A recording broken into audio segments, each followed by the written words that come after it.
আসসালামু আলাইকুম। আশা করি আপনারা সকলেই ভালো এবং সুস্থ আছেন। জমজমাট হয়ে যাচ্ছে কোরবানির গরুর হাট। পিছনে যা দেখতেছেন গরুর হাট, এটা ২০২৬ সালের গরুর হাট।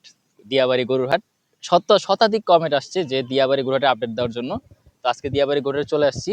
আমি যদি একটু ক্যামেরাটা সামনে নিয়ে দেখানোর চেষ্টা করি যে কি পরিমাণ মানে প্রস্তুতিটা হয়েছে দিয়াবাড়ি গরুর হাটে।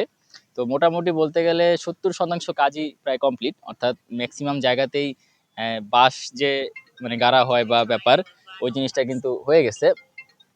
আর হাটের যদি বলি জায়গা মোটামুটি আগের বারের মতোই আছে, তবে কিছুটা আমাদের কাছে ছোট লাগতেছে, হয়তো সাময়িক কিছুটা ছোট হইতে পারে, বাট ম্যাক্সিমাম জায়গা থেকেই মূলত হাটটি আগের মতোই রয়েছে।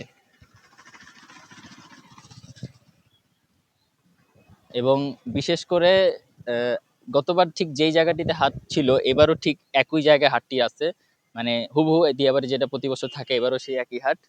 এবং এদিকেও সম্ভবত সব জায়গাগুলো হাটে বাঁশ গাড়া হবে, সুন্দরভাবে গুছানো হবে, এতটাই মানে প্রস্তুতি দেওয়া মানে দেখা যাচ্ছে আর কি। বর্তমানে ম্যাক্সিমাম জায়গায় বাস অলরেডি রেডি।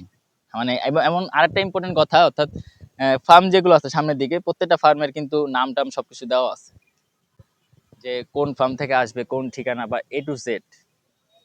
অর্থাৎ জায়গাও তার অলরেডি ম্যাক্সিমাম জায়গা বুকিং হয়ে গেছে। অর্থাৎ পিছন দিকে আছে যারা যে জায়গাগুলো, এগুলো মূলত যারা ঢাকার বাইরে থেকে আসবে, খামারি যারা, তারা হয়তো নিবে।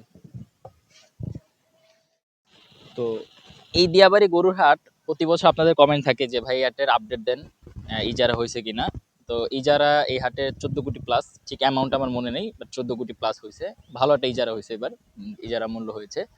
তো হাটের পরিস্থিতি আপনাদের জানানোর চেষ্টা করলাম যে হাটের পরিস্থিতিটা কিরকম। আর একটা বিষয় আবার জানতে চাবেন এই ভিডিওতে, যে গরুর হাটে যেহেতু প্রস্তুতি হয়েই গেছে, তাহলে গরু কবে আসবে, এই জিনিসটা নিয়ে অনেকে বলেন।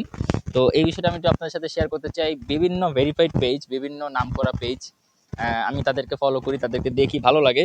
বাট তাদের যে কথাবার্তা, তারা বলতেছে যে আহ, আগামী সপ্তাহে গরু চলে আসবে, বা এই যে একটা বিভ্রান্ত, এগুলা না মানে আমি আশা করি না তাদের কাছ থেকে। তারা অবশ্যই বেশ অবদান রাখে কোরবানির হাটগুলোতে। তারা এরকম মানে তথ্য দিলে এটা খারাপ দেখা যায়। কারণ গরু হাট আসতে এখনো সময় লাগবে, যথেষ্ট সময় লাগবে, অন্তত 20 তারিখ মতন সময় লেগে যাবে। কারণ এত দ্রুত গরু হাট এই যে যারা এই হাটটাই এত আগে তৈরি হয়েছে, অন্যান্য হাট কিন্তু কাজই ধরেনি কেন? কারণ হচ্ছে ওগুলো ছোট হাট, ওগুলো ঈদের 1 সপ্তাহে কাজ ধরবে। আর এগুলো এটার পারমিশন পাইছে কেন? কারণ এটা অনেক বড় হাট, সময় লাগবে কাজ করতে, এই কারণে।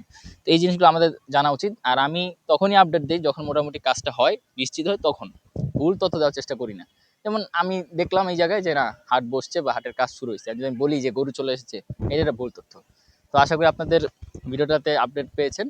তো যারা এখনো সাবস্ক্রাইব করেন, সাবস্ক্রাইব করে আমাদের সাথে থাকবেন। আর নতুন কোন কোন হাটের আপডেট চান অবশ্যই কমেন্ট করে জানাবেন। সবাই ভালো থাকবেন, সুস্থ থাকবেন।